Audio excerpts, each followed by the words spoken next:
Bonjour, aujourd'hui dans les carnets du Père Vie, le livre testament d'un grand théologien psychanalyste français décédé en avril 2018, Maurice Bellet, son ouvrage Le Messie crucifié.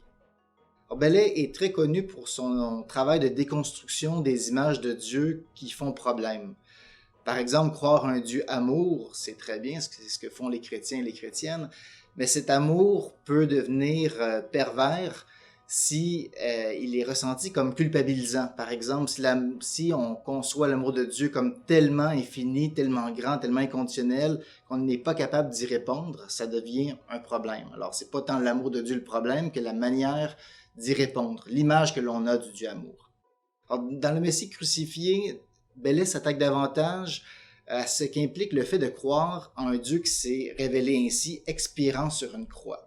C'est une image très forte, très suggestive, mais on peut très vite tomber de manière très imperceptible dans le travers du dolorisme, par exemple l'exaltation de la souffrance pour elle-même, comme une fin en soi.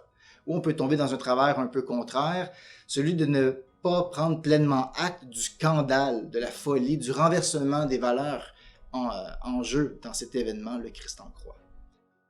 Notons en finissant que le Messie crucifié n'est pas vraiment une réflexion systématique, c'est plus une méditation théologique, poétique, l'expression d'une vision intime, intérieure de ce qui fait le cœur de la foi chrétienne, selon Maurice Bellet. Alors voilà, c'était le Messie crucifié de Maurice Bellet. Pour rester branché sur l'actualité du livre religieux, abonnez-vous à notre chaîne.